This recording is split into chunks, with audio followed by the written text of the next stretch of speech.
அஸ்ஸலாமு அலைக்கும் வரஹ்மத்துல்லாஹி வபரகாத்துஹு.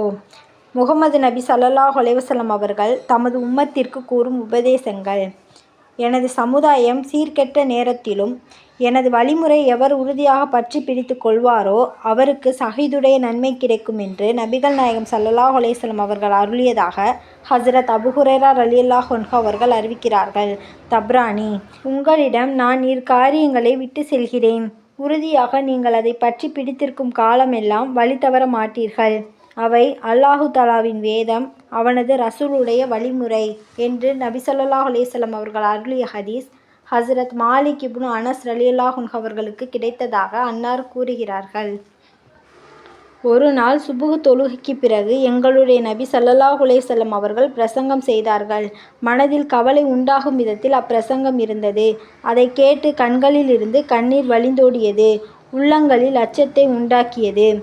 இது நீண்ட பயணம், செல்பவரின் உபதேசம் போன்றல்லவா இருக்கிறது என்று நபிகள் நாயகம் ஸல்லல்லாஹு அலைஹி வஸல்லம் அவர்கள் கூற, யா ரசூலுல்லாஹ், தாங்கள் எங்களுக்கு எதை பற்றி உபதேசிக்கிறீர்கள் என்று அச்சமயம் ஒருவர் கேட்டார்.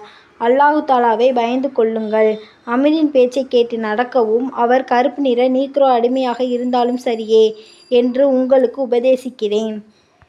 எனக்கு பிறகு உங்களில் உயிருடன் இருப்பவர் பலவிதமான குழப்பங்களை காண்பார். மார்க்கத்தில் புது புது காரியங்களை ஏற்படுத்துவதை விட்டும் தவிர்த்து கொள்ளுங்கள்.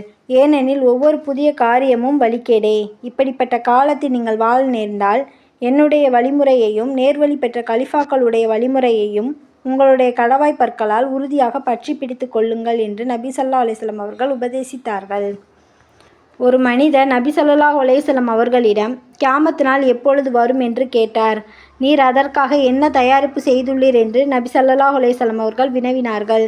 மறுமை நாளுக்காக அதிகமான நஃபில் தொழுகைகளையோ, அதிகமான நஃபில் நோன்புகளையோ, அதிகமான தான தர்மங்களையோ தயாரித்து வைக்கவில்லை. ஆயினும் அல்லாஹ்வையும் அவனது ரசூலையும் ஸல்லல்லாஹு அலைஹி வஸல்லம் அவர்களையும் நேசிக்கிறேன் என்று அவர் சொன்னார்.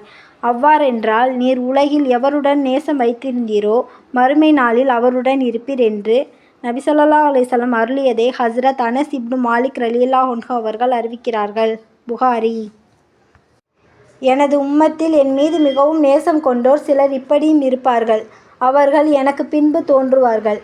தமது வீடு, வாசல், செல்வம் அனைத்தையும் அர்ப்பணம் செய்து எவ்வாறேனும் என்னை காண வேண்டும் என்று ஆர்வம் கொள்வார்கள் என்று நபி ஸல்லல்லாஹு அலைஹி வஸல்லம் அவர்கள் சொன்னதாக ஹஜ்ரத் அபூ ஹுரைரா ரலியல்லாஹு அன்ஹு அவர்கள் அறிவிக்கிறார்கள். ஒவ்வொரு பொருளுக்கும் ஒரு உண்மை நிலை உண்டு. ஒரு அடியான் தனக்கென்று முடிவு செய்யப்பட்ட சிரமங்கள் தனக்கு வந்தே தீரும், தனக்கென்று முடிவு செய்யப்படாத சோதனைகள் தனக்கு வரவே முடியாது என்று உறுதியாக நம்பாத வரை ஈமானின் உண்மை நிலையை அவன் அடைய முடியாது என்று நபி ஸல்லல்லாஹு அலைஹி வஸல்லம் அவர்கள் கூறியதாக ஹஜ்ரத் அபூ தர்தா ரலியல்லாஹு அன்ஹு அவர்கள் அறிவிக்கிறார்கள். முஸ்னத் அஹ்மத். வானம் பூமியை படைப்பதற்கு 50,000 ஆண்டுகளுக்கு முன்பே அல்லாஹு தஆலா எல்லா படைப்புகளின் விதியையும் எழுதிவிட்டான். அப்பொழுது அல்லாஹு தஆலாவின் அர்ஷ் நீரின் மீது இருந்தது என்று நபி ஸல்லல்லாஹு அலைஹி வஸல்லம் அவர்கள் கூற தாம் கேட்டதாக ஹஜ்ரத் அப்துல்லாஹ் இப்னு அம்ர் இப்னு ஆஸ் ரலியல்லாஹு அன்ஹு அவர்கள் அறிவிக்கிறார்கள். அல்லாஹுடைய வேதத்தையும் நபி ஸல்லல்லாஹு அலைஹி வஸல்லம் அவர்களுடைய வழிமுறையையும் பின்பற்றி வரக்கூடிய உம்மத்துக்களாக நம் அனைவரையும் எல்லாம் வல்ல இறைவன் ஆக்கி அருள் புரிவானாக. ஆமீன் ஆமீன் யா ரப்பில் ஆலமீன். அஸ்ஸலாமு அலைக்கும் வரஹ்மத்துல்லாஹி வபரகாத்துஹு.